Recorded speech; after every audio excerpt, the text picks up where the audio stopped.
Dear participant, I think we can now start. So I would like to welcome you, all of you, to this online webinar. Special thanks to join in time.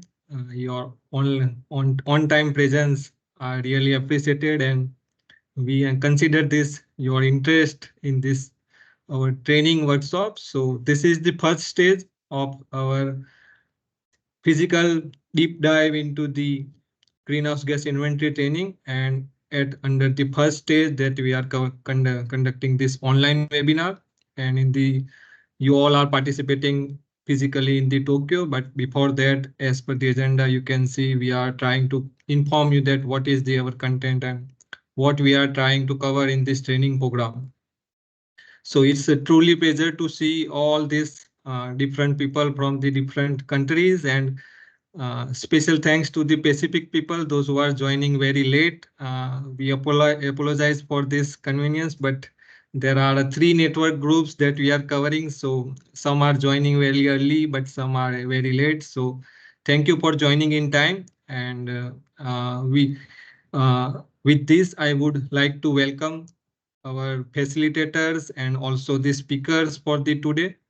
Uh, Ms. Fatima Zara, who is a global coordinator of our CBIT-GSP, and there are also the other colleagues from our UNEP Copenhagen Climate Center, Mr. Fernando, Ms. Keteswe. We have also the expert from the UNFCCC. So they are also covering the very good content, which are very interesting. So I would also like to thank Mr. Tomoyuki Aizawa, and thank you for uh, your presence and covering participating in today's webinar. So first we will listen the what are the today's stages of this workshop, what are the content, everything that we are covering. And after the Miss Fatima Zara's speech, we will take a one group photo. So I will inform you in advance. Maybe you can prepare your camera, your faces. I will take a beautiful picture of all of you. So I would like to give the floor to Miss Fatima Zara, please. Thank you very much, Japal, and good morning, good afternoon, and good evening, colleagues. A special thanks from my side as well to the Pacific colleagues. We are aware it is very late for you, but we really appreciate you participating at this hour. So it's a great pleasure to see you all today and welcome you to this introductory webinar to the training that we will be doing in Tokyo next week for the Asia-Pacific and the MENA Transparency Network. As Japal mentioned, my name is Fatim Zara Taibi. I'm the Global Coordinator of the CBIT Global Support Program, which is a global transparency project funded by GEF, implemented by UNEP, and executed by the UNEP Copenhagen Climate Center. So the program aims at supporting countries in their transparency efforts, particularly for the transition to the new ETF and the BTR. So I will, this year, as you know, is critical in the climate agenda as it is the year where the first BTR are to be submitted. For your networks, most countries, apart from some LDCs and SIDS, I believe most of you do not have the flexibility to submit the BTR at your discretion. However, I understand that even the countries with discretion are striving to submit on time. It is therefore very critical, a very critical time now, and efforts are not spared from countries to achieve this goal. The submission of the BTR before the end of December 2024 coincides also with the submission of the new and enhanced NDCs that are due by February 2024. So these two processes are closely interrelated, and I hope countries can see them in that way and explore the synergies between the two. From the project side, we are trying to support countries the best we can through in-country specific support and also through this kind of hands-on trainings that we have planned for you this year.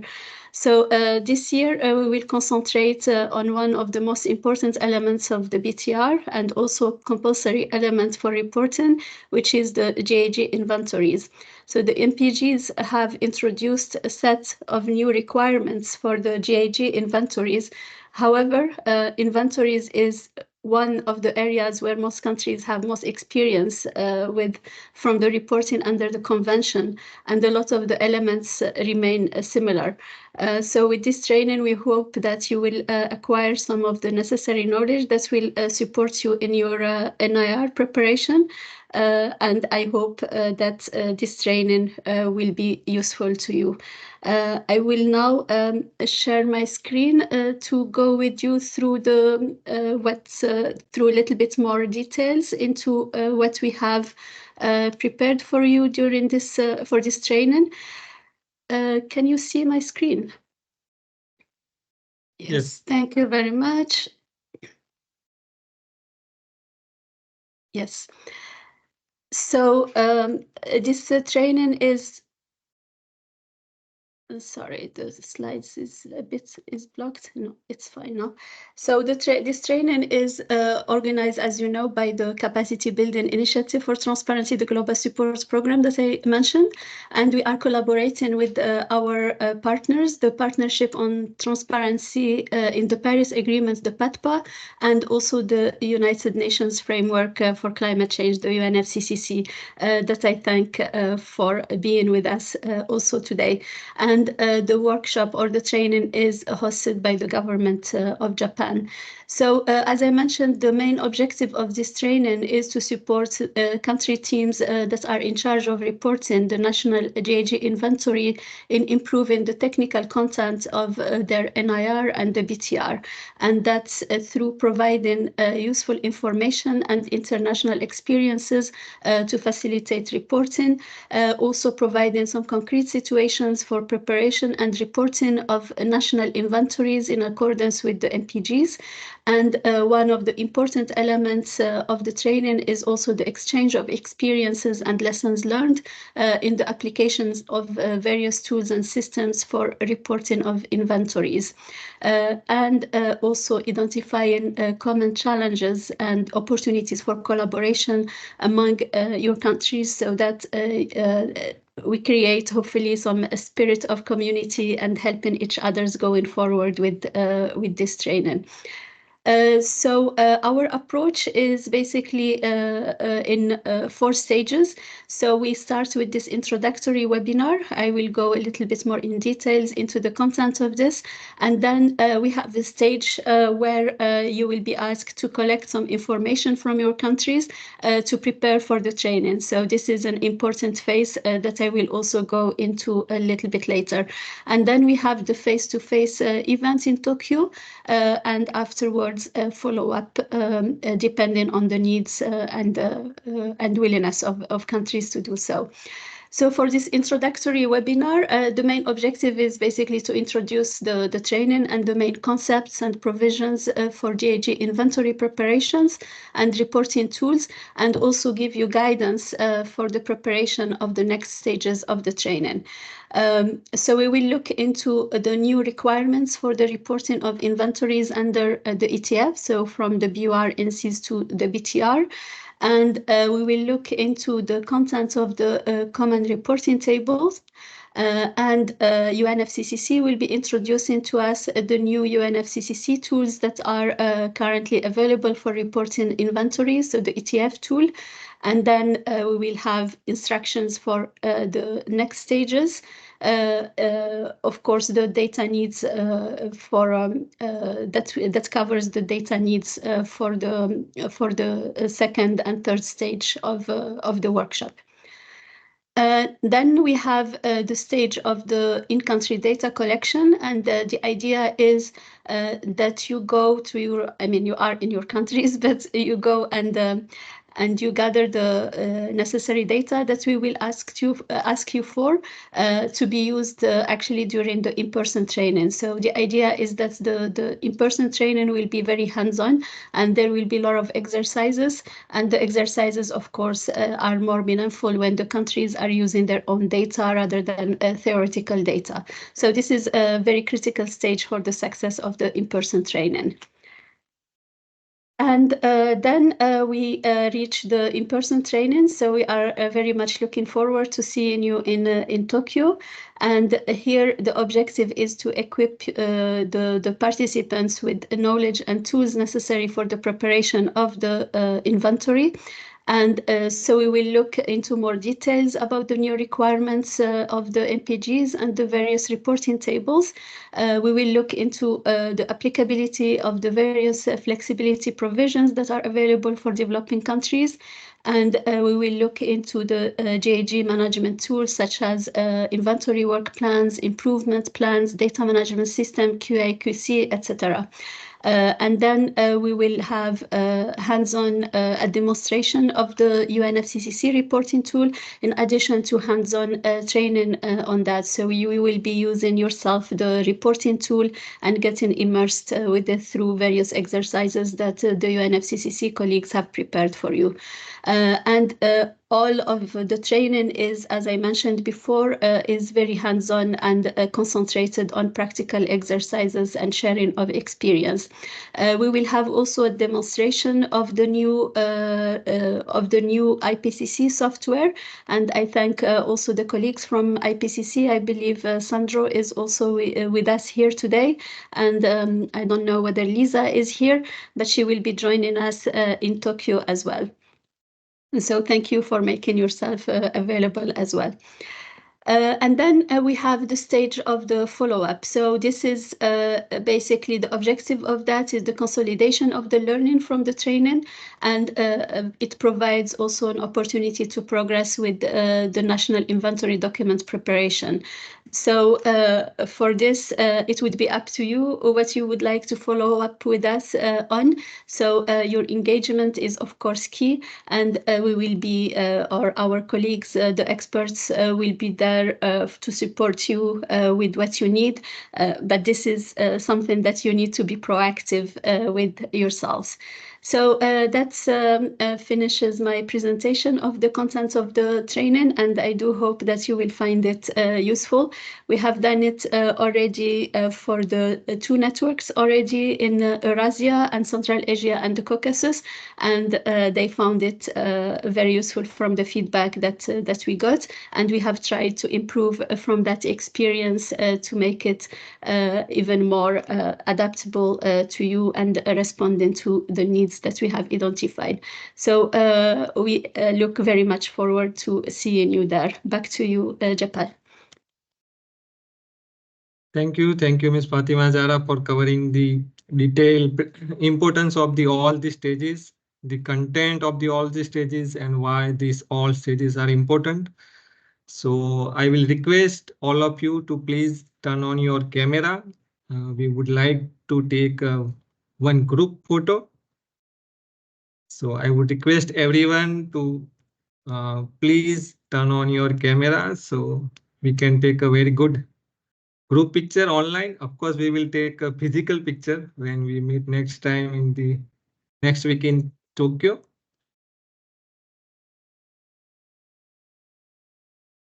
I am waiting for one more minute to people are still turning on their camera. Okay.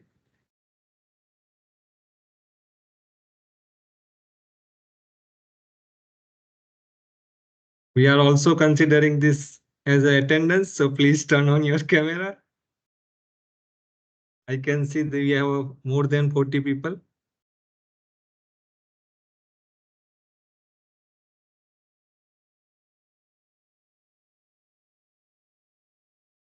Okay, I am taking the first shot. Just give me a minute.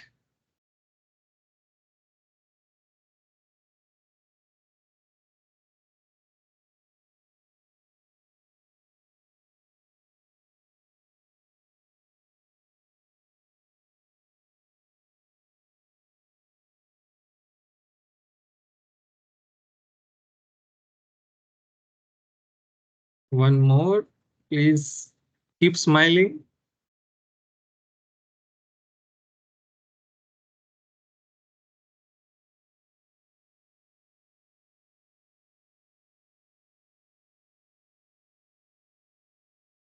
Okay, I think I In one screen, all of them are not covering, so I have to take.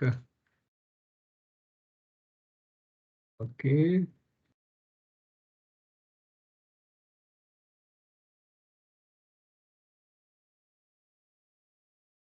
Okay, thank you. Thank you so much for turning on your camera, giving a beautiful smile. We will see you soon, this physical. But thank you for joining today in time and also for your attendance and presence. So in the next page, now we have a 3 rounds of presentation. First, our colleague from the Copenhagen, Mr. Fernando will cover the ETF requirement under the NIR and the BTR and what is the new thing in the BTR. Then in the second part, we will cover the presentation from Ms. Keteswe, who will give about the CRT, the most important part of the greenhouse gas inventory, common reporting table. And in the third part, our colleague from the UNFCCC, Mr. Tomo, will give you about the ETF reporting tool, which is we all are using for reporting our all content in the form of uh, tables that we are submitting as a part of the BTR. And in the last, we will give you the instruction for the second stage. So Mr. Fernando will give you the what are the data needs that we need from you. So as Ms. Fatima Jara mentioned about the data collection stage, the second stage of this, our full training program. So without wasting time, thank you again. And I would like to give a floor to Mr. Fernando.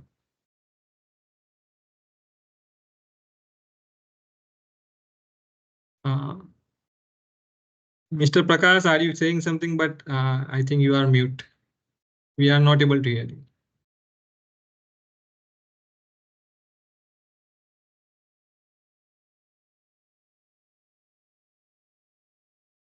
So I'm ready to start, Jaipal?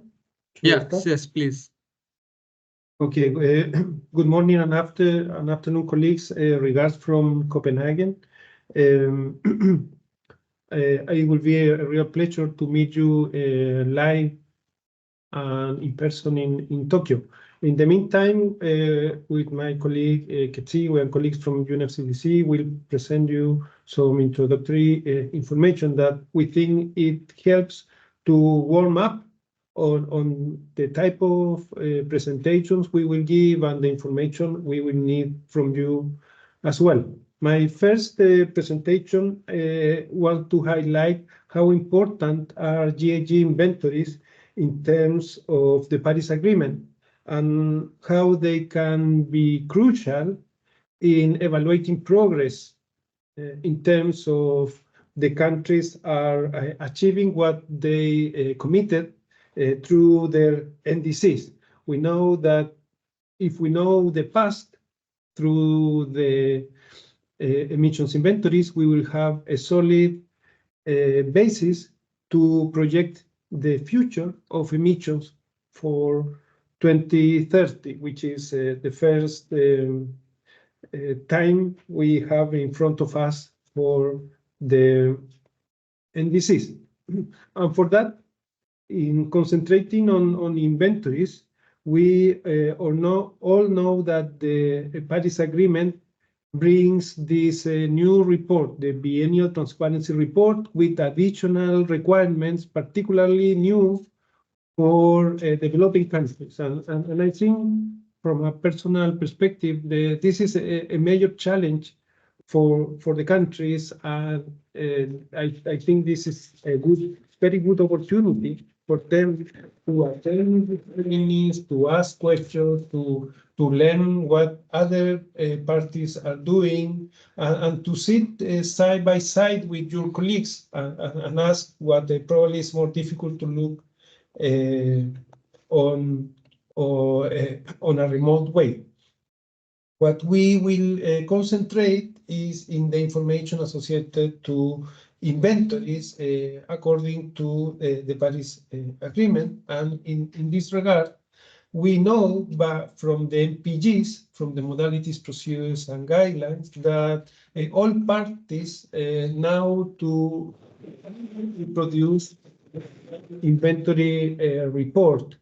And actually, countries are starting to produce these national inventory reports, and we will make use of this information to make practical exercises with real information, as Fatima told you in advance. We know that now we need to submit, countries need to submit a national inventory document, needs to work with these common reporting tables that are more complex than the ones that were used for previous reporting, but everything can be done. And this is the main message we want to bring with you. I mean, it may be more difficult, it be more challenging, but everything can be done, and we will try to help you in Tokyo to get more tools and get more experience from other countries, from the presenters, in order you to make a better submission to the UNFCCC. We will go through the national inventory document outline. We will check what are the flexibility provision. This is a new element that is part of the MPGs, and we will make examples on this in order for you to get familiar with this flexibility provision, which actually, in the case of inventories, is the area of the whole BTR that is covered more with the flexibility provisions. We will go through all of them. You can see now in my screen that I present you 7 flexibility provisions that can be applied to different parts of the presentation of the inventories of the parties. But we'll also see what implies to apply flexibility provisions and what are the requirements for not only for the first BTR, but also for the future BTRs. We will go through I would say, like a thorough a review of the implications of the MPGs into the inventory and into reporting, and then we will cover all the elements that are used from the how to report, what methodologies to state, what are some examples on problems that we have checked in advance with the presentation of inventories, and we will do some exercises on this variety of methods and cross-cutting elements. For instance, we will also cover elements that are new in terms of reporting, or that were not part of the previous biennial update reports, or BUR, like producing in time series, or elements like the QA, QC. In Japan, we will also have the opportunity to check on the outline of the national inventory document, that although it's not fully mandatory, but we think that is a good way to cover all the elements that are included into the MPGs, and therefore when the process of reviewing the BTRs will be coming, countries will be certain that all the information that they are required to present are included into the reporting of the national inventory report and the national inventory document and the common reporting tables. Finally, and this is very well connected with the work and the presentation that my colleagues from UNFCCC will provide you now, today, and in Tokyo, we will go through the looking at the different common reporting tables as a way for you to get familiar with what is requested by the Paris Agreement in terms of information related with GHG emissions, but also as a way not to look the CRT as a black box, but to understand what is inside. So when you are using the tools that will be presented by the UNFCCC, the reporting tools, you will be much aware of the information that is coming from one tool to the other, and how and what is the information that the countries will be presenting as a part of the common reporting tables. This is just an invitation for you to get familiar with the information we will present. And now I'll give the floor back to my colleague Jaipa. Thank you, Fernando, for covering the comprehensive presentation about the requirement of the BTR. And this is just the start of this our training. So we will of course going detail in each table, what are these tables and what are this flexibility in every contents, cross-cutting elements of this inventory. So if you have any question, please unmute your mic or just drop a comment in the chat box. We are happy to cover as much as we can. Otherwise, we are covering all this part in this next week in the physical training workshop. I will wait one more minute. Otherwise, I will move towards our next round of presentation by Ms. Keteswe, where we go in detail about the CRT, Common Reporting Table.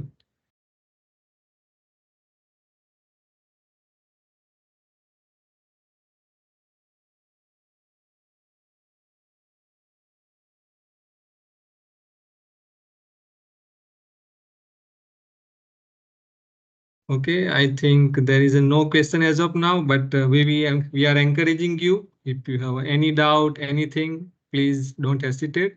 We are happy to cover, and it will also help us to improve our planning for this greenhouse gas inventory training, physical training in the Tokyo. So if you want to do anything, any comment, any suggestion, please feel free to ask through a chat box or unmute your mic.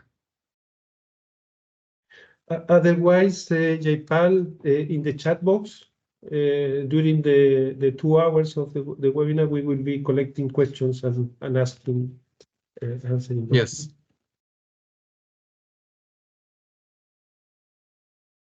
Okay, so I think there is no question, so we will move. Okay, I can see one hand. Yes, please. Elion, if I am correcting. Yes. Hi. Yeah, thank you. This is Aliun from Mauritania.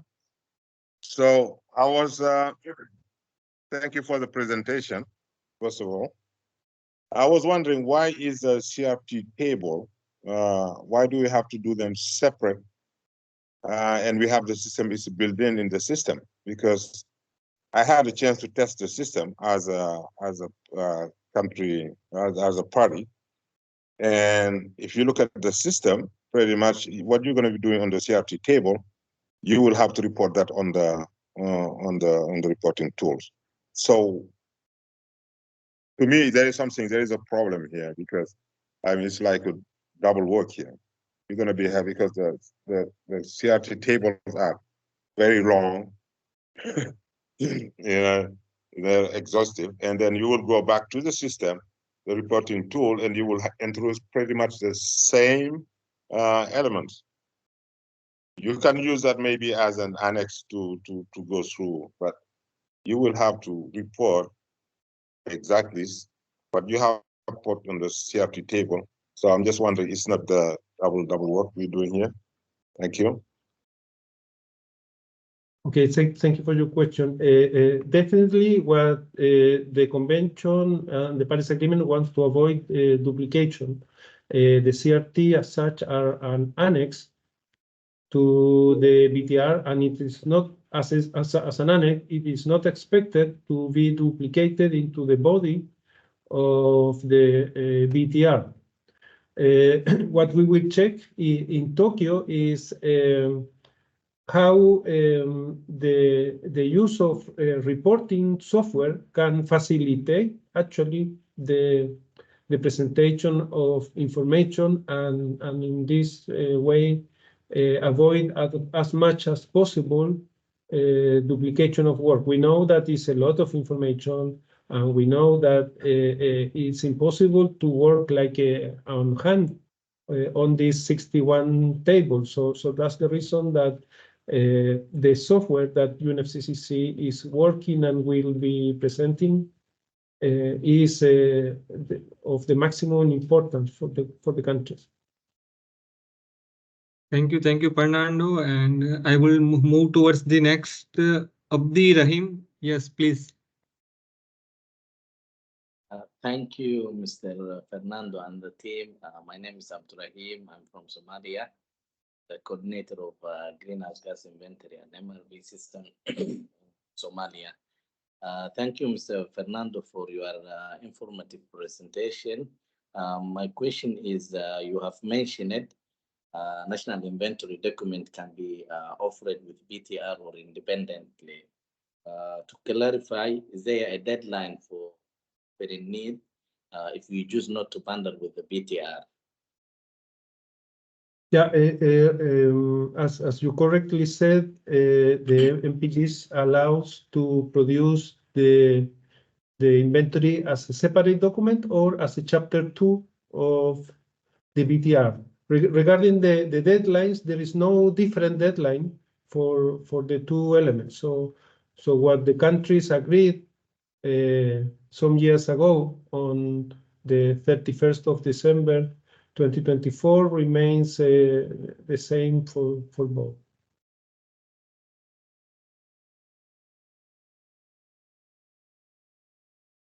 Okay, thank you, Fernando, and thank you, Abdi Rahim, for the question. So there is no further question. So we will move towards the next round of the presentation by Ms. Ketesvi. Please.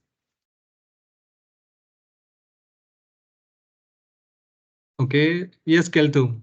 My colleagues, Keltum has any question or suggestion? Yes. Thank you very much, Jaipal. Just about the question of Abdurrahim, given that Somalia is LDC, this deadline is not applicable really for LDC's countries. So they may submit their BTR at their discretion. So it's very important to mention this because the deadline is not the same for everybody. So for LDCs, they can have some extra facilities. Thank you. Thank you, Mr. Kelton. Thank you. Okay, so we will move towards the next round of presentation. I will invite Ms. Ketesvi for this next round of presentation. Thank you, Jaipal, and good morning, afternoon, and evening to everyone. Just following up to the presentation from my colleague, I'm going to just give us an introduction to the CRTs. And we will not have time to go into the details of the content of the CRTs, but the purpose of this presentation is basically to give you an overview and understanding of how the CRTs look like. And my colleague from UNFCCC will take the conversation further in terms of how we come up with the CRTs. And I think it would be very clear, the question from the colleague from Mauritania, in terms of how there is actually no duplication in how these CRTs are generated by the UNFCCC tool. So just to give us a background, as we know that in Katowice in 2019, where decision 18 CMA1, parties agreed on the key important vehicles for reporting and also on the elements that needs to be reported. So you have heard from my colleague that under the ETF, we have to report the National Inventory Report. And in the context of that, we have to have a National Inventory document and common reporting tables. And Decision 5 CMA3, which was the COP in Glasgow, agreed on the tables in terms of their structure and also the content of these tables. And just to summarize what my colleague just said in terms of the vehicles for reporting, and also to bring into context what we are going to be talking about, is that when we are reporting under the ETF, we have to report a national inventory report. However, the national inventory report contains two very important elements, which is the national inventory document, which we have seen the glimpse of the table of content in terms of what information should be contained there, and the common reporting tables, which are an annex to the national inventory report. And the national inventory report is not complete if we don't have the CRTs. And what we have in the national inventory document is just a narrative and descriptive information in terms of how we have estimated the inventory in terms of the methodologies, the data, the emission factors that we have used, and describing any other relevant information to tell the story in terms of the national inventory document. Whereas the common reporting tables actually just have the quantitative information, provides us with the numbers, which are actually very important in terms of giving a very good picture and understanding. But we know that behind the numbers, there is a story. So we get the story in the NID, and then we look at the numbers to get an overview and a very brief understanding of the profile of the GHG inventory in each country. So what the CRTs are basically, the purpose of them is to basically standardize this information. I can simply say that we know that countries, there are different circumstances and there are different data sets and different emission factors that are used. But the purpose of the CRTs using the IPCC guidelines is basically to provide a standard set in terms of understanding the inventory from all these different countries. And these CRTs, their development is building on the CRFs, which are the common reporting format tables that have been used by Annex 1 parties to report their annual GHG inventories. So you should understand from this basis that developed countries have experience in working with CRTs because they have been doing this. And for all developing countries, this is a new element and very important for developing countries to understand how these actually tables come about. And that is why training like this becomes very important as we work towards developing our first BTRs. And then also, as I've already mentioned, what the CRT does, it actually brings commonality in the reporting process for GHG inventory. It ensures that there is consistency in terms of the categories that are being reported, and also the definition that are being used by countries are the same and very standardized. And without the tables, I will say it would be very impossible actually for us to compare the inventory across countries, and also to actually understand very explicitly the transparency regarding the information that is reported in the inventory. So in the inventory document. So it is very important to have the CRTs because they complement in ensuring that parties are aligned within the principles of reporting the GHG inventory, which we all know the TAC principle. So these CRTs are actually very important. So as I've already said, the CRTs contain the figures, and the NID contains the narrative story of the inventory, where we are describing the data, the methods, assumptions, and sources of information. And these CRTs, they are really basically tables, as the name says, but they are based on an MNC Excel workbook, and it contains 62 worksheets, but there are 60 substantive worksheets where we have to include information. The other two, the first one is the index that actually explain in terms of kind of a content, table of content. And then the other one has all the abbreviations and explanations of how the information is flowing within the different tables. So the tables themselves are actually spread across these 60 worksheets, and it's very important to be familiar with them, even though we understand that this will be generated by the software. But I want to emphasize that it is very important that we are familiar with them and understand how they look and what kind of information is required to be in the tables. So there are 3 different types of tables. And we have the first, which are the sectoral background tables. They are mainly can be identified as orange shaded tables. And then we have the sectoral reporting tables, which are green shaded tables. And then we have the summary and cross cutting tables, which are shaded in blue. So if we have seen the Excel file, for example, of the approved tables, you see this color coding in terms of the types of identifying the types of tables that are required under the CRTs. So the CRTs are prepared for the electronic reporting of information in the NIR of the anthropogenic emission by sources and removals. And it's very important to mention that the CRTs are actually guided by the IPCC and the MPGs.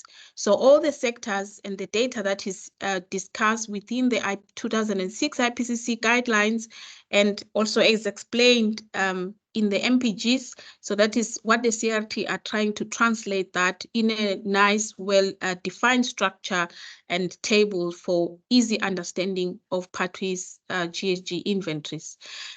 And based on the MPGs, as we know, parties may also add country-specific category under each sector, and the tables allow these countries to do that. So it is not really, as I said, it's following the guidance of the MPGs.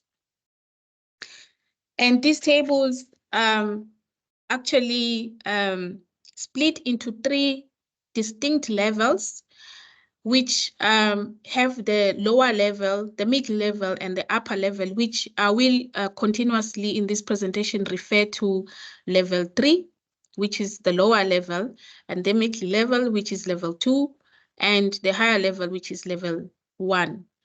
And this is how the structure of the table is. And as you can see, we have a lot of tables under level 3, which is basically the sectoral background tables in this case.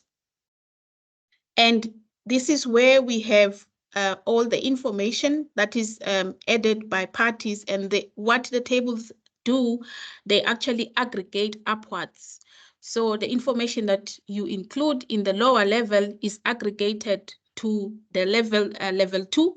So in level 1, you have all the sectors with their categories and subcategories. As you can see from this picture, we have different tables that are actually also linked to the different categories. And if you're an inventory compiler, I think you can identify with some of these categories here.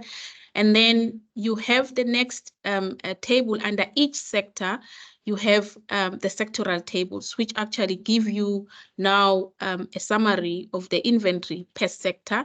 And then you have the higher level tables, which are the summaries of the different tables. And we are going to unpack each level in terms to see how this information is aggregated upwards as you actually enter the information in the first level or the third level of the tables. So what is important is also to understand that these tables, you have the worksheets, for example, for the sectoral background tables for each year. You know that based on the guidance from the MPGs, we have to estimate emission from 1990 up to 2022 for the first BTR. And of course, there are flexibilities depending on your country capabilities. If we are not able to have this from 1990, you can start with the year, I think the baseline year of your NDC. So when you look at the tables, so each table, you have to have one table for each reported year. So one sectoral background table for table 1A for 1990, for 1992, for until 2022. And this is how they may look like. And if you look at the tables closely on the left, you have the sectors and their subcategories, and in the upper level of the tables, you have the parameters that you need to record. And I'm going to zoom in as we explore the content of this table in terms of what is required in each element. So what is also very important to note, the tables are color-coded. As you have seen, if you look at these tables, you see even though the sectoral background table is dominantly orange, but you see some white cells and gray cells. And you can also see the same for the green sectoral reporting tables and the blue tables. So this is the very important element to understand what does this color coding mean in each element. So the color shaded cells, it means that they are automatically completed by the software. You may not need to enter data in that. And the gray shaded cell means that you don't have to fill in information. So the cell, you cannot enter any data in it. Basically, it may be that there is the data is not applicable there, or the data is not expected to exist in that cell. For instance, if we are calculating emissions, for example, in other areas, and you know that this gas is not happening in a different category, so you will have this gray cell because it is not expected that you will have emissions for this gas in that specific category. And then the most important cells are the white cells, and this is where you have to enter or you have to fill in the data in these white cells. So you can put in the figures or you can put in the standard notation keys as applicable depending on the context of what you are doing in the inventory. So now let's just zoom in and look at how this in detail, how the sectoral background data tables look like. As I've already alluded to, that this is the most important, I think, level where you fill in the data. And as you can see also, as you have seen, I think this is also the level where you have many, many tables as compared to the other tables. So the sectoral background tables require the detailed information on emissions and activity data and other relevant information at a category and subcategory level. This is really at the lower level of the information that you have. So if you have seen, like on the left, you have the energy sector, and under energy sector, you have each category, combustion, and then under combustion, you have other subcategories, and this is where you basically include the data. And most of the data, what is important is that this should be filled in by the inventory compiler who understands, who has actually worked with the inventory and understand the different typical information that needs to be filled. And it is very important, especially to understand the key different parameters that you would have used in terms of the activity data, the emission factor that has been used, and the calculated emissions per se. So if we zoom in just to look closely what I've just mentioned, I don't know if you are able to see this very visibly. This is just to show you as an example, and I've tried to write, I think this is the small titles that you see on top of the table, that the first column, this is where you enter your activity data, and this should be in kilotons. And also the second column, this is where you put your emission factors. And the third column calculates your emissions. And this is recovery and capture, because this is the sectoral background data table for industrial processes and product use. So it all depends on the type of table that you have and the key important information that needs to be filled in that particular table. So moving on, just glimpse into the sectoral reporting tables in level 2. So what happens once you have inputted the data in the background tables, this is aggregated to the sectoral tables, which is level 2 of the structure of the tables. And emissions here are also reported on a mass basis and total of CO2 equivalent basis. And this level, we can actually be able to see the summary of GHG emission per sector at a sectoral level. This is what these tables are going to show you. And this is just also, again, an example to look closely in terms of how this may look like. I think we will have more time to actually look at this in Tokyo in terms of what really these different elements means, or the importance of these parameters. And then the last level are the summary and cross-cutting tables, which are the higher level category here, which is level 1. These tables cover a wide range of summaries and also cross-cutting information. So we have summary 1, which basically gives us a summary report of the national greenhouse gas inventory. And we have got summary 2, which gives us a report of CO2 equivalent emissions. And we have summary 3, which gives us a summary on the methods and emissions factors that you have used. As you have seen, that you enter this information in the sectoral background table, and the software aggregates, and actually you don't have to enter most of these tables. You don't have to enter the data because it automatically calculates for you, as I've already mentioned earlier. And we've got several cross-cutting tables. We have got table 6 and table 7, and I'm going to just show you a little bit in terms of what these tables contains. So this is how the summary table for the national inventory will generally look like. But here, just note that I had to cut this table. It's very long going down because it shows you all the sectors and all its categories and subcategories. This is just to show you how it's looking like. It gives you the total emissions. And also what this table does is also, this is the summary table 2. It also you can use, as already mentioned, you are finding there all the different types of gases as per the MPGs that needs to be reported.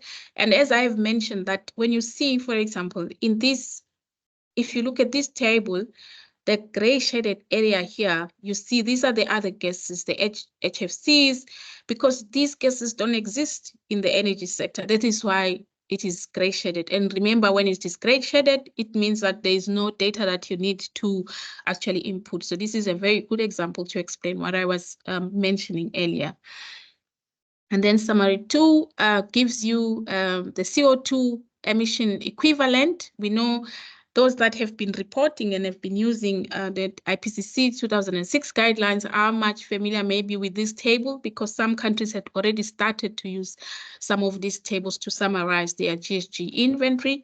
So this is not really much different from what you know. So here you are actually having the summary in CO2 equivalent of all the gases across.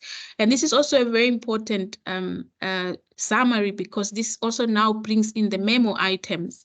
As you know, that this may not be included in the inventory, but can be calculated separately. But in this table, you see that once you have the table, at the bottom of the table, you will see a subsection of the table includes now the memo items and indirect CO2 as guided by the IPCC guidelines, and also gives you now the totals with LULUCF and without LULUCF.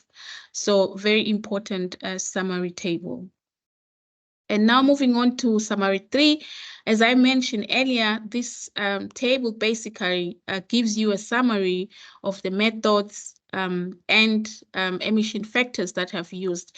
And just to be specific here, when we talk about methods, we are talking about the methods as provided by the IPCC guidelines. So this is either tier 1, tier 2, tier 3, and any other method that the party or the country might have used. So you have to mention this.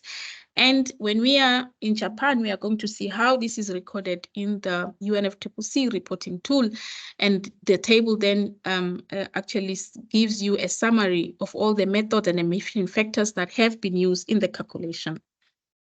And a glimpse to the cross-cutting tables, we have table 6, which actually gives you the indirect emission of N2O, and CO2. And table 7 is a summary table on key categories, the main categories. And we know that this still you have to calculate this, and this table just gives you a summary. And then you have also table 8, which is on recalculation, which shows if you have done a recalculation for your inventory, this will be shown in a summary way in table 8. And then table 9 is the completeness table, where basically you mention sectors that you have included or not included, and with the associated notation keys, and of course with your explanation. And then you have got the summary table 10, which is now the trends. And also just to mention here, this is one of the unique tables. As I mentioned, that all the tables, you have to have them on an annual basis, but table 10 is just one table because this is the table that have trends, which means it has all the years. It's showing you the trends. So you don't need to have one table for each year because the information is all provided in one table. And then we have the flexibility table. If you have used any flexibilities provisions as presented by Fernando earlier, this is where you enter any provision. And just to mention that this table is also voluntary. So now just looking through or the different tables I have mentioned, I will not take much time because this is just showing you an example of how the tables look like. And you may also, in preparation for the training in Tokyo, take time to look at the approved CRT just to familiarize yourself in terms of how they look like, the kind of information that is required in each table. And this is table 7. And if you can take note, you could see that only this table 6 has white cells. All the other tables already are automatically calculated by the software because you don't have white cells. This is table 8. These tables are actually taking the information that you have included in the background tables and aggregating it here. Some are putting a nice summary for you here. And this is table 9, how it looks like. So you have, as I mentioned, this is the completeness table, and this is where you outline. This is the, for example, there is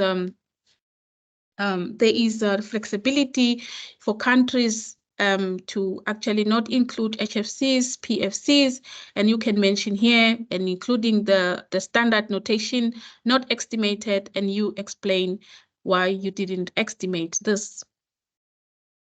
And then this is table 10. As you can see, I mentioned this. This is a trend table. This is how it's looking like. And this is a cross-cutting table for flexibility. So this is table 6 and table 10. This is mostly in the summary, one of the summary tables where you have to include the data. And of course, I've mentioned that this table is, you can use it on a voluntary basis. Because I think all across in the different tables where you have used flexibility, there is some way you can explain this, and also this is well explained in the narrative. And just to bring to your attention something very important in terms of the structure of the CRTs as agreed, what you will find very useful is the footnote for guidance, and most of this guidance is related to most of the guidance in the IPCC and also in the MPGs. And also there is a documentation box where you can actually give a little bit more background on the figure that you are including in a particular cell and any relevant references to the national inventory document. For example, if you have used your own emission factor, which is not in the IPCC guidelines, you can make a note here in the documentation box, and then you can include the reference study that has actually, or explain the methodology, how you have come up with this emission factor, or if there is a reference, maybe it's a regional emission factor, if there is a reference for it, you can include it here. So these key elements of the CRTs become very important. And there are also flexibilities that you can use as per the MPGs in dealing with the CRT tables. And we are going to learn how to do this in practical terms in Tokyo. This is just for you to understand, but when we are working on the reporting tool, you will see how you can actually do this on practical terms. So we have already a standard notation key, which is FX, where you have applied flexibility. As mentioned, the tables are not going to take a text like writing in terms of flexibility, but we want figures, and where you don't have a figure, you have a notation key, and then you explain this in a documentation box. And then you can also collapse the relevant rows, columns, where you have applied flexibility, and then you can just open them also again for display so that you can see the completeness of the table. And also you have flexibility to collapse tables, especially related to the 4 additional gases. As we know, there are 3 mandatory gases for GHG reporting. And the other cases you are encouraged to report on. So if you have not reported on HFCs, PFCs, SF6, you can collapse the table that is related to these cases. And of course, as the MPGs say, each time you use flexibility, is very important to document and explain how you have applied the different flexibility. So getting to the end of my presentation, I just want to emphasize a few things. One, I think it came out as a question from the colleague from Mauritania. We are not going to put in data in the tables like in practical terms. These tables are generated by the UNFCCC reporting tool. But the CRT, what we have to understand very clearly, they are not an estimation tool. Under no circumstances do we use the CRTs to estimate our GHG inventory. So we have to actually generate or estimate the inventory and then report through the tool. And then the tools are going to generate the CRT for us. So the CRTs are just tables which parties use to report already estimated GHG emissions. So that is very, very important to know. So the first step is to estimate your GHG inventory, and you can use here the IPCC software. I think this is one important element that we encourage countries to use, because we know that over the few months, past year, the IPCC has been working with the UNFCCC to make sure that there is interoperability. Yes, very difficult to say. Between the IPCC software and the tool, and which means that it's very easy if you have done your estimation using the IPCC software for you to actually work with the reporter tool of the UNFCCC and generate this CRT. And we are going to also get the details of this from the colleagues from UNFCCC and also from the colleagues of the IPCC in terms of the use of the IPCC software. So I just want to emphasize this, because I've seen that many countries, they want to use the CRT to estimate, which is actually really not what the tools or the tables are for.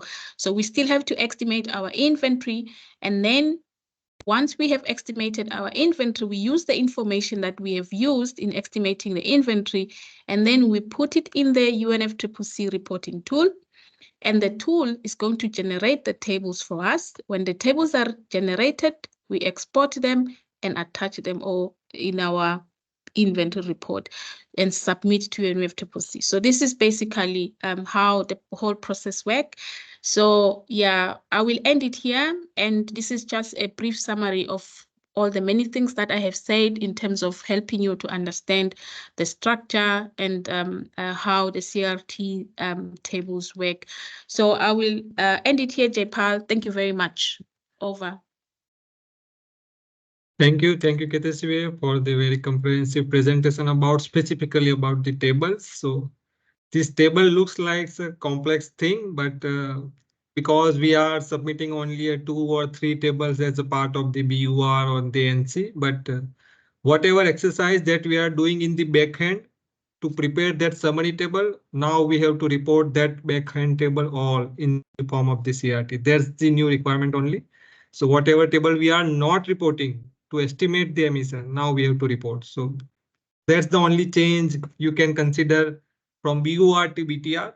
It's not like a very hectic exercise, but now we have to follow the some guidelines, some format where we can put a particular number in particular cell. So there's with that part we are all going in detail in the Tokyo, but thank you KTSB for covering that all parts, specifically the what are the tables and how these tables are divided in the sectorial and also the cross-cutting element.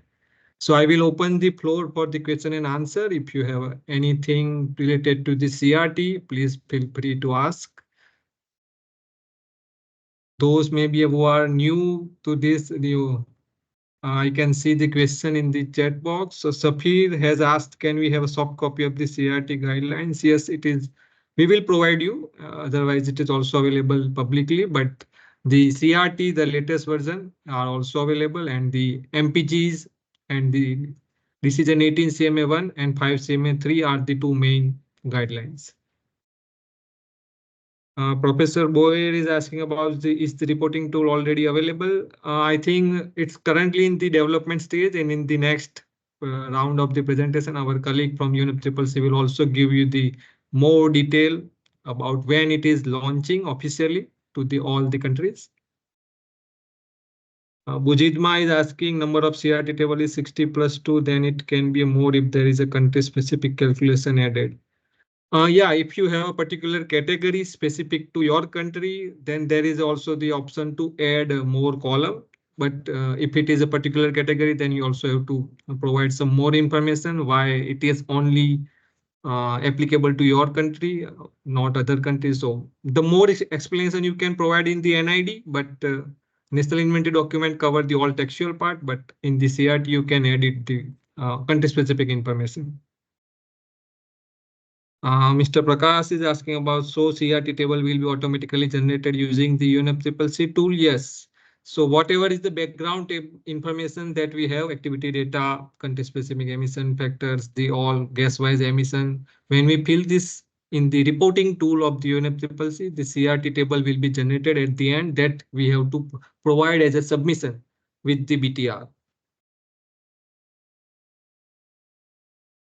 And I can also see one hand from the Ugyen from the Bhutan. Yes. Hello, can you hear me? Yeah, we can hear you. Okay, thank you. So I'm Ugyen Chaval from Bhutan, working under the Department of Energy. So I have basically I have two questions. So the first question is, as you all are aware, Bhutan is graduating from the LDC. So what would be the will there be any flexibility like other LDC, or will we still reporting under LDC? That's the first question. The next is there was a mention of I feel like I mean there was a mention of IPCC tool. So also I have got some notion that there are other software where the GHG, I mean the kind of like IPCC software. So if there is any other software that where it is used to make like kind of GHG inventory, so I would like to know that as well. So these are the two questions I have for now. Thank you again for the interesting question. So as far as you are LDC, you can take the all the provisions are available to you.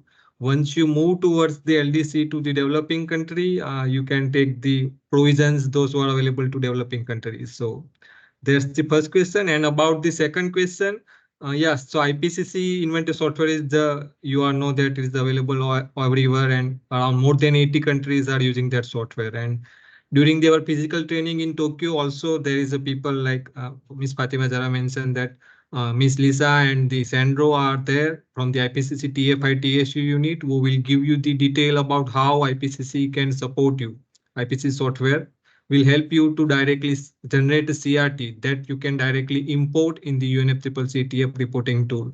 So we will go in detail, but the other software, there are so many softwares. You can also use your country-based software that you have developed for the previous previous BUR or NC Excel based. You can also use, but there are also some list of software that are available. Maybe our colleagues from the UNFCCC will give you more, because the developed country specifically has lots of different kind of country specific system, like the national inventory system they have. So that we can use, but if it is available freely and publicly. But yeah, I think the main version is the IPCC that most of the country are used. So you can use that, and we are also giving a detailed demo of that IPCC inventory software during our physical training. So I can see there are any other question. Okay. Jai. Okay. Jai, Okay, can I Leah, ask one question? Yes, please. Yeah, regarding the reporting tool, we know that you just mentioned like many countries also have developed their own software as for developing the greenhouse gas inventory. So my question whether the reporting tools that has been developed by UNFCCC is flexible enough. I mean, to adjust or we have to adjust our inventory to the reporting tool, or reporting tool is actually flexible enough. I mean, to modify and to fit into our software. So that's the thing that I would like to ask. Yeah. So I think if sure, Tomo, yeah, thank you. Thank you, Professor Boyer. Okay. Maybe I can. Okay, maybe I can request Tomo to answer it better. Otherwise, I can also. Yes. So thank you very much for raising the interesting question, Rizardi. And I think, yes, the table should be fit by fit. So, but in which level it should connect, so that is in question. So, but also we are providing several connection ways. So the exporting the Excel thing. So then even for the developed country parties, so they may need some amendment, not fully. So the most of the things are like previously the same thing. So then I think we can support those things, but the most of the things are like connectable. So I believe so. Yeah. Thanks. Okay. Thank you. Thank you, Tomo. For I can see there is a question from Leah. If the CRT table are used for the physical submission of the BTR by December 2024, how long do developing countries have flexibility wise to report on the ETF platform, especially if the tool is not finalized by June 2024 or before the submission date? So again, I think Tomo, you have to answer this. So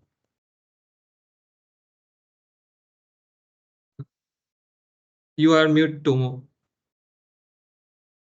So as Fernando already responded, so then we have one set deadline, but for the LDC countries and island countries, so we have a different set of the thing.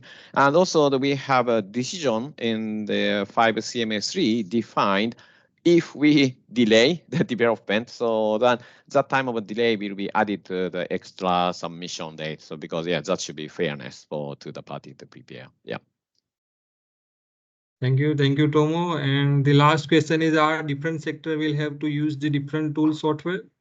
Yeah, if you are comfortable with any other software which you are already using, of course you can use it. The main idea is to generate the estimation that you can directly fill the all background information to the UNFCCC ETF reporting tool. Or everyone has to understand this tool are the reporting tool that are not any kind of software where we provide some value where we pick the default value or anything, but this is the reporting tool. So all the background data that you have to fill this, and that ETF reporting tool will generate the CRT that you can submit as a part of your submission to the BTR, this or whole set of CRT table. But there are other software available sectorially also from the different international organization and also the developed country. So I think there are no further questions. So we will move towards the next round of presentation by our UNFCCC colleagues. So I will request Mr. Tomo, please. Yeah, we can see your screen. Thank you. Thanks. Good afternoon. Good evening. So everyone. So I'm Tomo Aizawa. So I'd like to provide my presentation. So just moment. It does. Okay. Now I think I believe now you can see it. Yep. Okay. So my presentation is just for showing the background of the CRT, and also the following this, I will provide the live demo of the reporting tools. So then in the Tokyo, so we will do the hands-on training after Tokyo's meeting, so you will be available to use it. So now just I'd like to provide some sense of the how it look like and how it will be used. So then you will be able to use it after Tokyo meeting. Okay.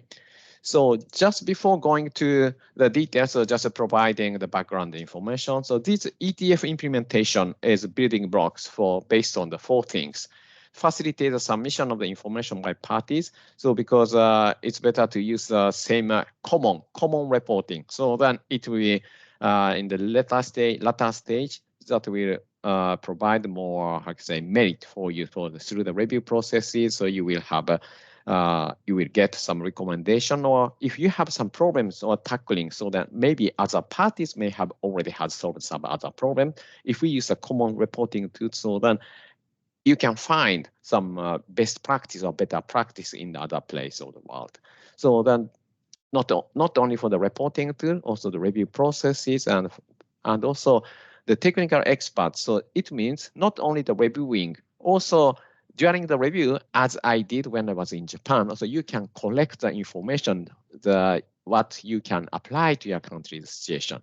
So addition to that, also the capacity building and the things. So those things will provide you the more, how to say, deliver to you for the progress. Then as IPCC guideline says, inventory is a kind of continuous improvement process. It cannot be perfect from the beginning. So that utilizing this process, so we can go further and further together. And this is the mandate. So as we have already here, we have already heard several times, 18 CMA1, it provides CRT, CTF, and other reporting template for the BTR. So you can download the CRT in the Excel format if you Google the 18 CMA1. So you will see this one. I'm sorry, so not this one. This is just define the CRT. Then in the 5 CMA3, it is attached. It is attaching the CRT. So then you can download in the Excel format or the other format for in the CRT. So these 2 decisions are quite important to know for you. So this is the approach, how we have developed these ETF reporting tools. So just showing the current, based on the current experience, try to support everyone and these things. So based on this thought, we selected a technology and we have decided to use the web-based approach. So this is the background of the reporting. So this is a timetable or deliverables. So we have started to develop this one in the 2 years, the last year, not 2 years ago, so in the August. So then in the last COP in November, we have released a test version. So then some of you may have already the access to the reporting tools as a test version. So because now we are collecting the feedback on the test version. But also, because of technical limitation, we gave only 3 accounts for each party.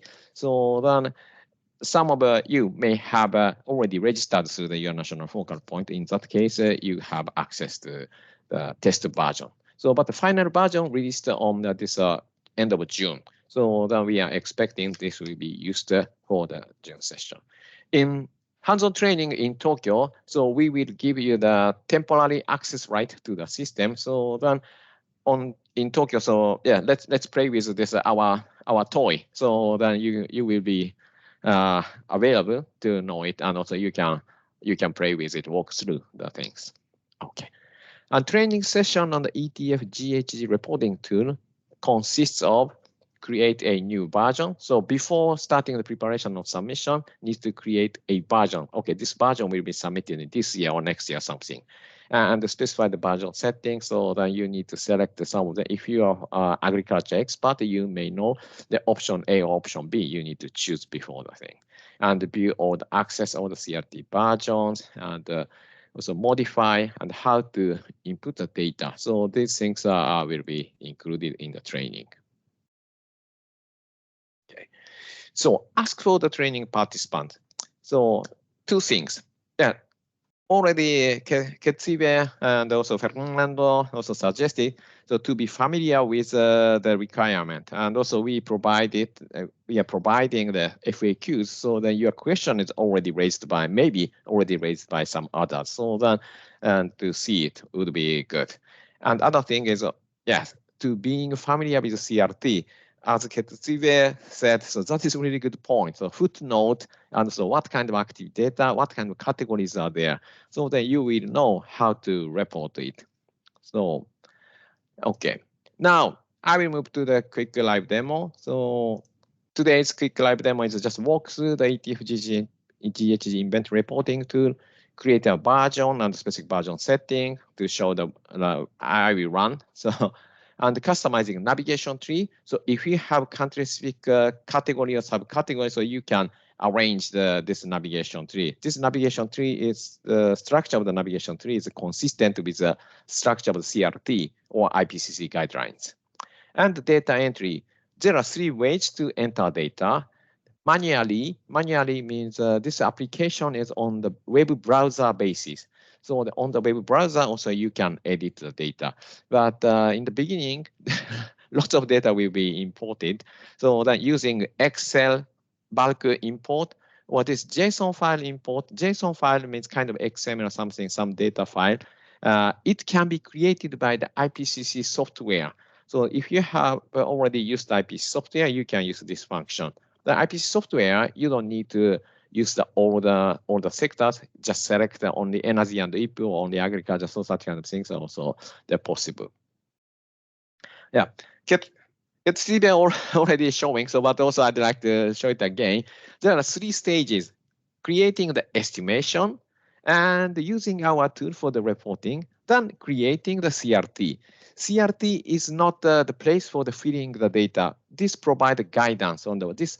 You will not fill directly to the CRT in Excel, even it is white cell. Similar to the white cells, we provide a different user interface in the reporting tool, because each CRT file is annual.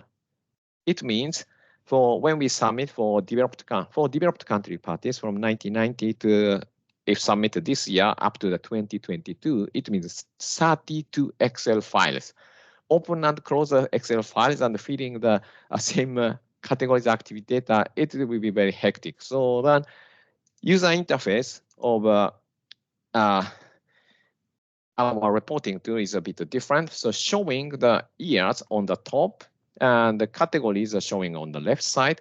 And these parameters, generally they are showing on the top of the CRTs are showing in this way. So then we need to go to the category by category in this way. So how it look like is like this. So CRT is showing the each year, and this data integrity will provide the category or the subcategory by subcategory all years from the beginning to the end. And this parameters generally here on the top of the CRT is showing and vertically. Okay, now I'm moving on to the live demo. So, okay. Jepal, can you see my screen now? The landing page? Yes. Okay. Yes, we can. Okay, fine. Okay. So this is a landing page of the ETF reporting tool, not only for the GHG inventory, CRT, also CTFs, so the NDC progress and FTC support are also the provide starting from here. But now we are focusing on the inventory. So if we click this one, so you will land on this GHG inventory page. So it comes. So now in the beginning, you don't have anything. So then it may it is better to go to this inventory part, inventory tab. Then you can create a new version. So let's start with let's assume this will be the first submission. So then create a blank inventory.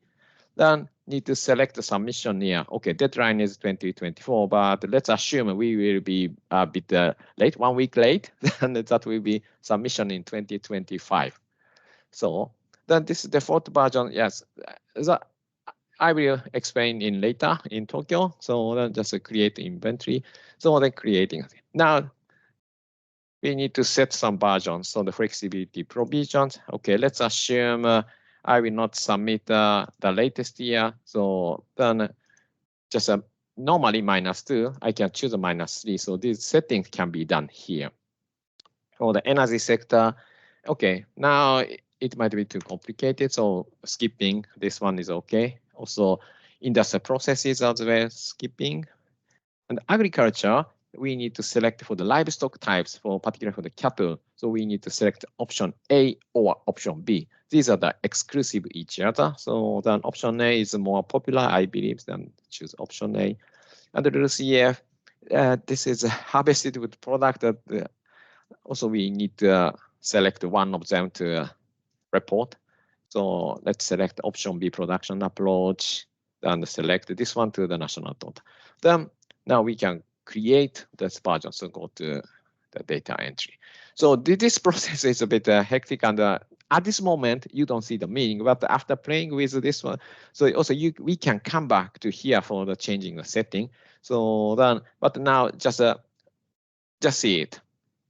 You will know the meaning later. Okay. Now we are landing on this data entry grid page. So this is the main working area. So here there are 4 working versions. What I showed is inventories. Like we have already created. I have already created several versions. So these historical versions you can see here. So some of the versions are showing default and also status. Some of them will be like submitted, so that you can refer what you have already submitted. Come back to here. And this reporting tables, this page, you can create these CRTs, so creating. And this QA/QC mode, it's like a kind of internal checking. This name would be changed to QC just for checking internal consistency, or also key category analysis will be included here. This part is showing the navigation tree. So we need to select where we will work. So then this arrow mark should expand collapse. If you expand the sector, the energy sector, it will show the combustion sectoral approach, reference approach, and comparison, and the feedstocks, fugitive transport and storage and thing. So then similar to the CRT, like a level 3, so we need to go dig up to the lowest level. Like for the petroleum refining, the estimation is done in this liquid fuel level. So these white cells are coherent with CRT. So here, fuel consumption as activity data, we need to fill data, and also calorific value. This is also included in the CRT, and I need to select method, default, or something. So this information is also included in the CRT. Then please, being familiar with CRT is also quite helpful for you to use this one. And here, report emissions, you can report. So filling data manually, and also as a helpful function is if you fill some notation key, NO, like type small case, it will change the larger type. And if I fill only 1991, if it is in some year, it is NO. Normally or expectedly, so these are following years also the like NO. If the activity is NO, emissions are also the NO. Such kind of automatic filling is also installed here.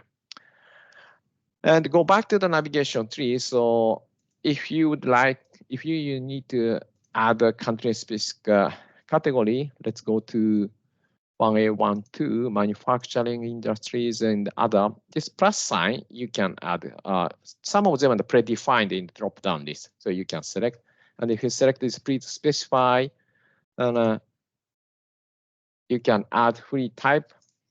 retype your some country-specific categories. So in this case, I type test. So then this category will be added. So, and also it's not only working here in the user interface is a bit hectic. So also we can download this one to the Excel file. It says current Excel file. Just this Excel discrete is exported. Then I could, now it is going to download.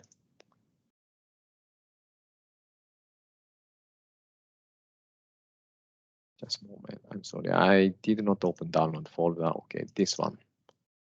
Okay, so this Excel look like a very similar to this data entry grid. And then if you don't have internet connection, you can continue to work on it. And also this Excel file included this sector information, so that it can be linked to this original file. So if I fill some data here, like yeah, let's try to import this one. Okay, then this file is saved here. Now I can import from option to the import Excel file, and I prefer drag and drop. So here I can import. Yeah, this data are imported, and also I need to, because sometimes by mistake it can be exported. So then we can choose save or not. So the choose it. Then also we can download a log file, and then if we go, so this is how to import data. Then not only one by one, also we can download this data entry grid as a group, including subcategories, and also we can download all the data entry grid as Excel in this place. So then now I have filled some data. Then let's go to the reporting tool tab. And when we submit it, I think we need to generate all the tables. But now this is just for in the middle of the process. I'd like to see some of the tables. So just 1990, because I have only filled the 1990. And just try to see the table 1, AAS1. This is energy sector. So then now it is created, downloaded. It comes, show it. Then this only table 1, because I have selected this table. So then these informations are filled like this. So then this is the general function of our ETF reporting tool. So I think you will have a more specific question or needs to accommodate or the preparation for the submission. So during the hands-on training, so yes, let's walk through everything. So and if you have a very specific question, so let's try to solve that question in person. So then that will be more straightforward. Maybe also the other colleague may have other idea. So then I'm really looking forward to working with you very closely. Thank you very much.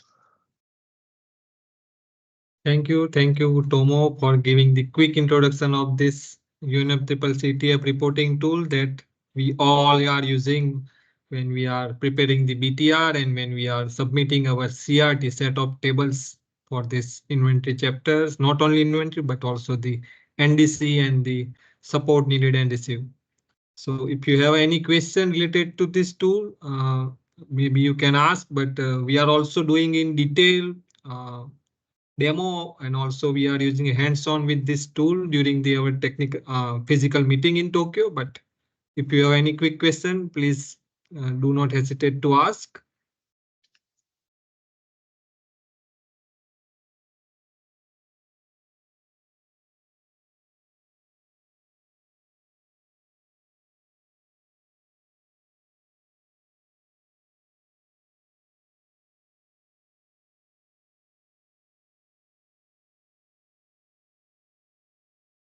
Yes, I can see the Abdi Rahim, please.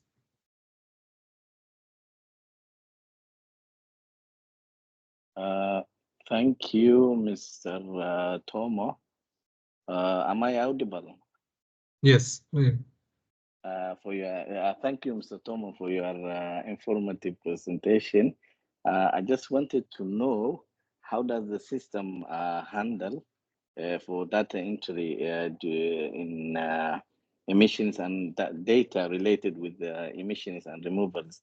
Can we edit and save our entries, or do we have to enter the data at all the data at one time?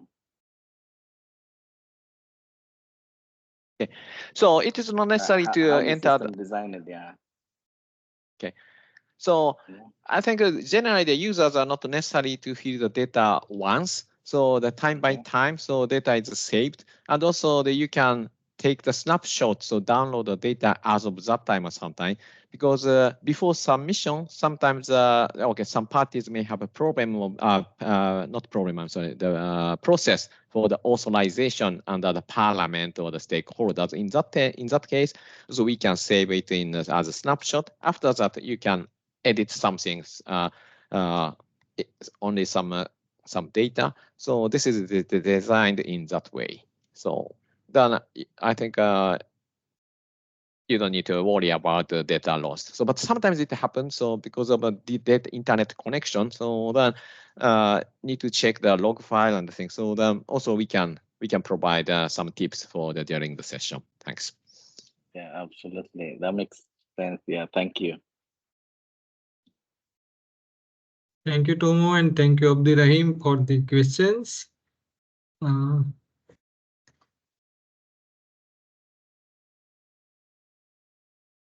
Okay, so there is a question in the chat. I think, Tomo, you can answer that about the downloading. Yeah. Okay, actually, this system is not necessary to download.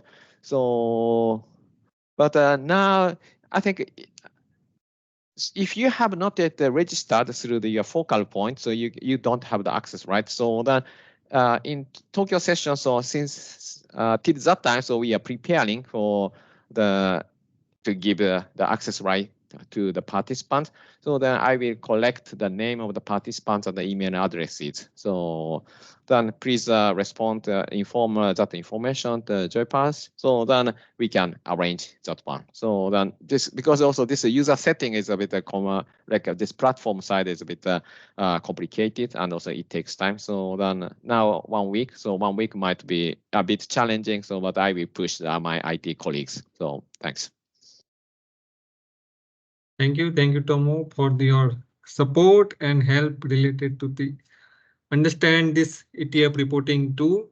And of course, Tomo is there in the Tokyo, so we will go in detail. We will discuss and explore all these options, steps, and the areas where we can go in detail for that. So I think there is no further question I can see. So now in the next round, we will go for the understanding the stage 2 of our training, where we are collecting some data so we can understand the status and how country is progressing in terms of preparing the BTR. So our colleague Fernando will inform you which data we require that you can collect in this 1 week. And when we are meeting in the Tokyo, we will discuss further that what is the gap or what is the challenge, everything related to the. And at the end, we will run a small Mentimeter exercise to just understand today's feedback and also the expectation, everything related to the physical workshop. So I will move towards the Fernando. Please explain the next round to the all participant. Fernando, you have to unmute your mic.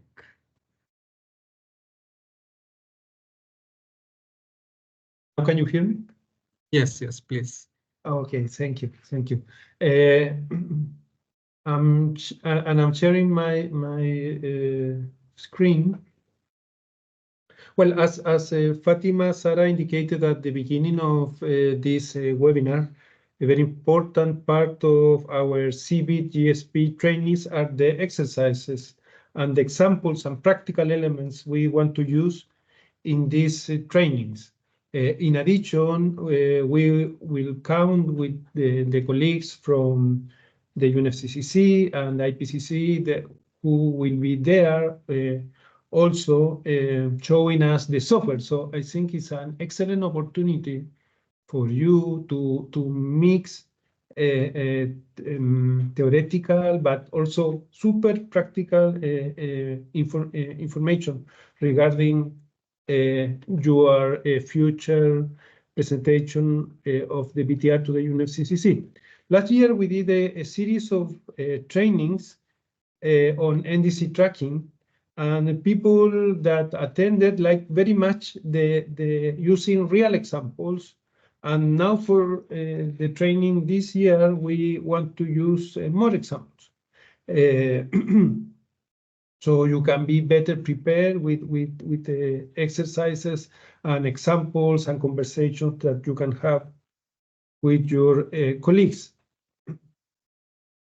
The idea will be that you get very confident in terms of understanding the MPG requirements and asking eventual questions you may have on them. For this, we will use real materials of countries that are preparing the reporting, countries that already are finishing the reporting, and we will use some of the examples. An idea also is to provide feedback to the information you may already have. We know that the countries are in the process of preparation of the BTRs, and they are reading and rereading the MPG's requirements, and as such, there is a question that they may have. One of the important things of the MPGs is that they ask countries to provide information in a number of what is called by the IPCC the GHG inventory management tools. And in the last documents of the IPCC, they mention these inventory management tools, and they provide examples, and they provide tables and templates. So we can use for these inventory management tools, such as the work plan or the improvement plans or the QA/QC system. The idea will be that through the 3 days of the training, we will move forward understanding with all of these inventory management tools and conducting exercises on them, or looking at some other countries that already presented this information. As such, we are asking you, all the countries that are attending the training in Tokyo, just to fill this table with information. We want to know what's the degree of advance of parties attending the training, if they have already the inventory management tools that we are presenting into this table, if the information they have it available, maybe they have it already as a part of a previous biennial update report or an NIR. And if, for instance, we know that some countries have already published some of the elements, and so can fill the last column of this table on a web link where this can be downloaded. In addition, as a part of the training, in day 2 of the training, we will have a deep dive on energy, on reported energy as a part of the BTR.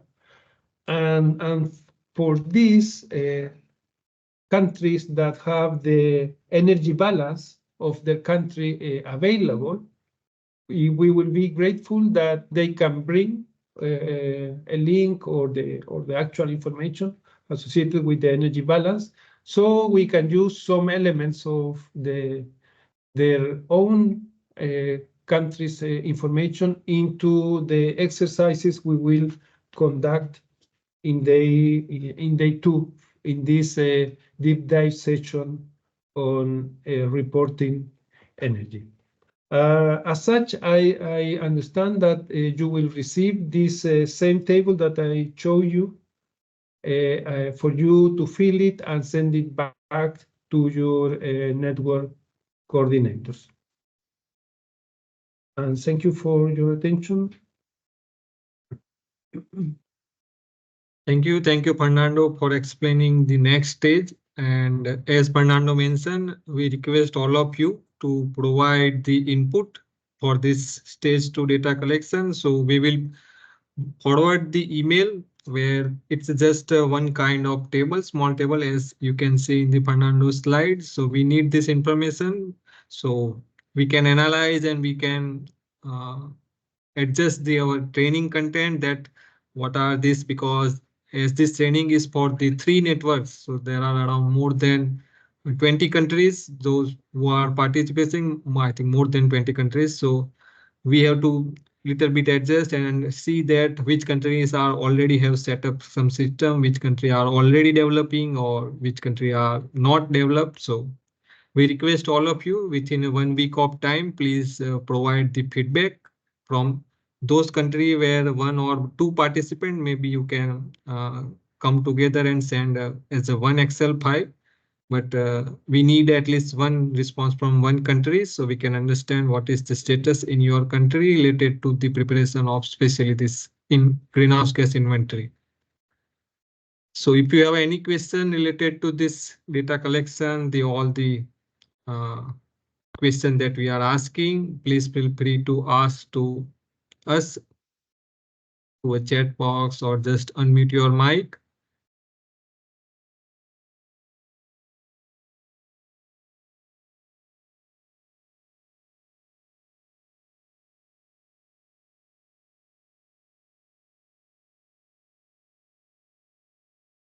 Yes, Rajan. Yeah, we have a question from Nepal. Thank you, Jaipal, and thank you for the comprehensive presentations. So my question is about the data that required for the energy. So what kind of the data that is required to bring, like for example, whether it is electricity or the petrol, diesel, like that, or the LPGs, like what kind of the data that is required? Because in general term, we usually think that energy means the hydroelectricity or something like that. So if I get a clear picture, then I can communicate with the government people so that we can bring the required data so that we could complete the exercise in Tokyo. Yeah. Yeah, thank you. Regarding the energy information, usually the energy balance is a very comprehensive source of data for instance, the type of fuels and the quantities that countries are using, but also, for instance, for renewables, what are the sources of renewables they are using, the power of the power plants that are installed or they're planning to install. So this is the type of we will conduct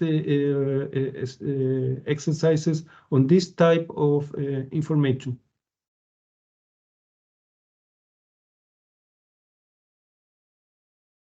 Okay, thank you, Rajan, for question.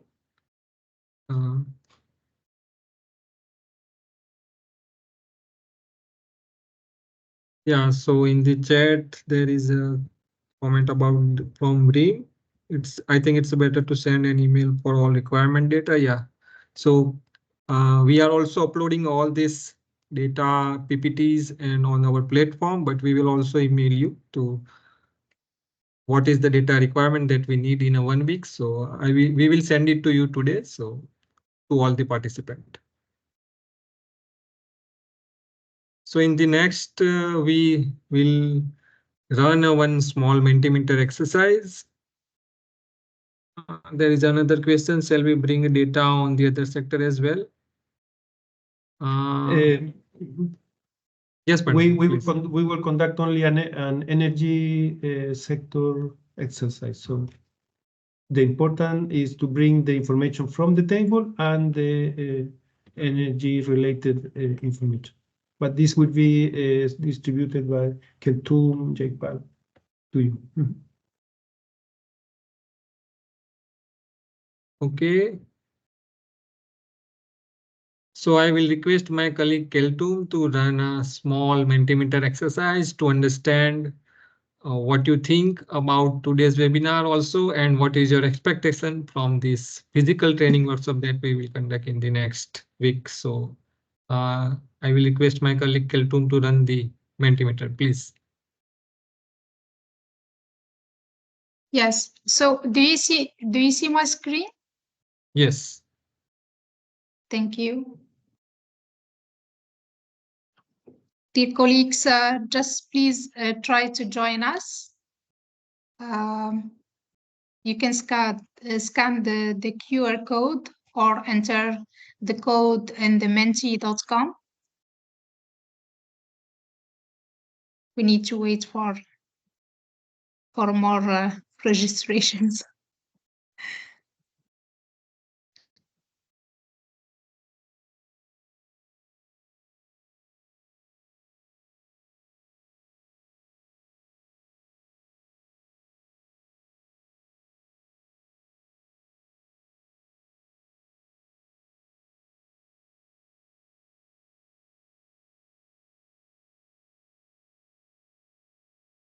Is that okay?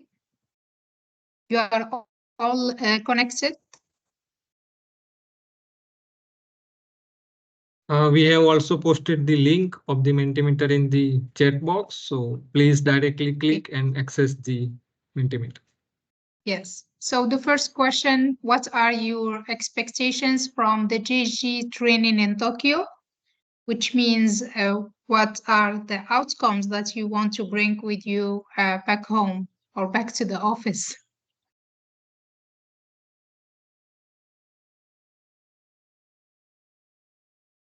Further details, what's covered today, more understanding on the ETF tool and reporting requirements.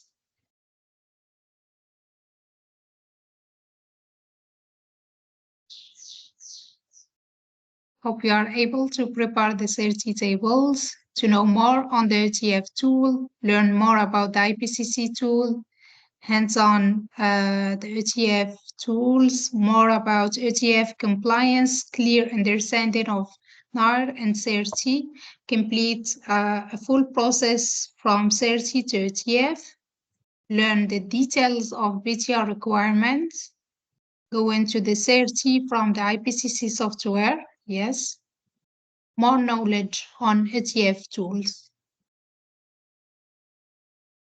We request Peer-to-peer colleague to learning. participate. Yeah, just sorry, Yeah. Keltoum. We request all the participant to please take participated in the Mentimeter, which will really helpful for us to understand you. And this is a completely anonymous survey, so we don't know who is answering what. So please participate and give your feedback. It is really helpful for us to understand the country-wide situation, as there are 3 big networks are participating in this physical workshop. We have 15 responses, but we are like more than 40. So just connect, please. 16.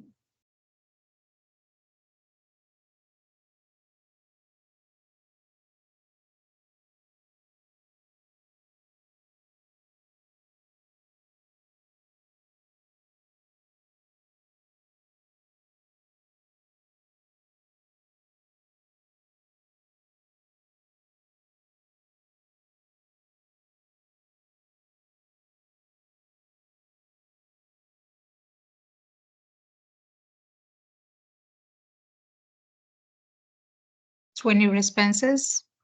So as you can see here, the majority of requests are about the CRT tables and the NIR and how to move from the IPCC to the CRT tables, the requirements, and also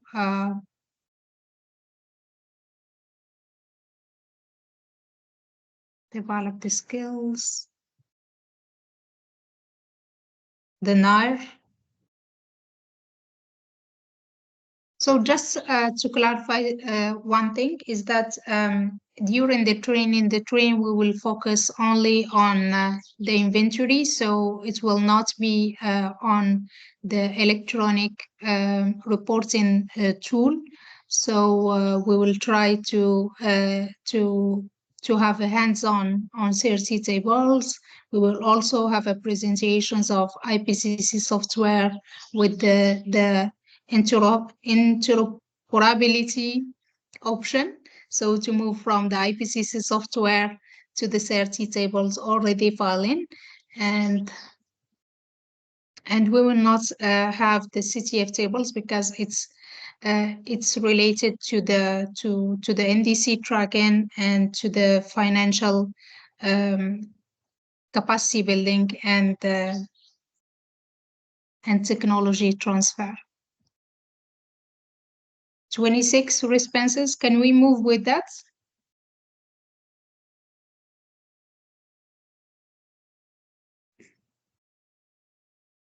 Raipal? Yeah, please. Okay. Second question, do you have any suggestion for the training in Tokyo? More hands-on ETF tools for better understanding. Looking forward to the more interactive session. It will be good also to touch on progress reports on NDC tracking, sharing points by point suggestion to know more orientation, an overview from zero to hero. That's good. I like that one. An overview from zero to hero. Session focused on practice, more practical exercise and application of the tool, structure of CRT formats and scope of utilization, introduction to MPGs, more exercises, practical exercises. We will have 3 days with like a lot of exercises, a lot of hands-on exercises, a lot of presentations, and also some panels to have a fruitful discussion and experience sharing between countries in this field. So we have only 12 responses.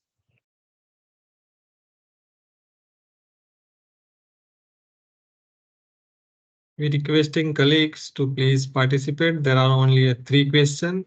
So as fast as you can answer, as fast as we can conclude this meeting.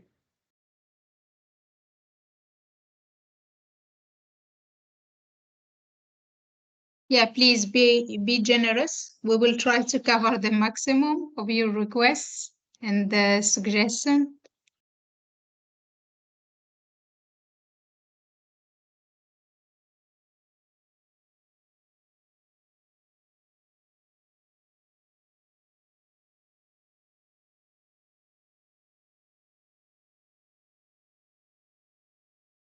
Yeah, I think we can move the last question. Yes. Okay.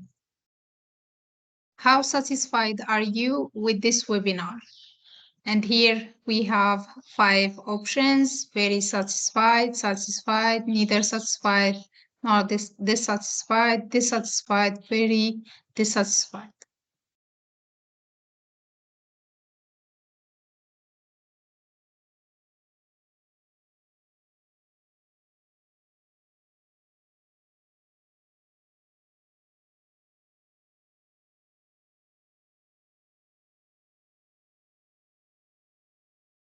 We will also circulate this Menti to the all colleagues, those who are not able to participate today, maybe just for a with the expiry link of the 1 day. So Yeah, we will also get to suggestion. know from the other participant. So the majority are satisfied and also very satisfied. Thank you very much for this feedback. And yeah, thank you. More. Yeah. Thank you, Keltum, for the conducting this. That was successful webinar. Thank you for all the participant. So this is our last part that we have conducted, and we really want to appreciate your presence from the start of the webinar to continuous 2 hours. And that's the good part, that we are completing this webinar at exactly the right time. We have started on time, and thank you all. So if you have any question, you can of course ask. Even with after this webinar, if you have anything related to the Tokyo, please write it to us. We are happy to answer as much as your question related to the physical workshop or anything related to the any logistical issue or anything related to the workshop. Please do not hesitate to ask. So I can see there is no hand raise or nothing in the chat box.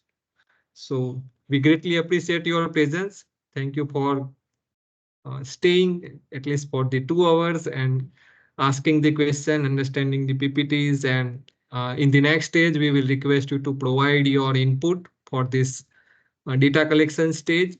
So we are providing a 1 week time, and we will email you today to all these PPTs and also this one file where need input from your country. So with this, we are concluding this today's webinar, and I would like to thank our today's presenter, Ms. Fatima Zara Taibi, Mr. Fernando, Ms. Ketiswe, Ms. Tomo from the UNFCCC, all the participants from the different countries, specifically as mentioned the Pacific, and those who are still waiting till midnight, I think some of them. So we really thankful for your support, and thank you once again for everything that you are present today, and we look forward to see you again in the next week in Tokyo. So wishing you a safe and pleasant flight in the next week. Yeah. See you soon. Bye, everyone, and thank you so much. I hope the Bye. participants from Pacific will not dream of CRTs.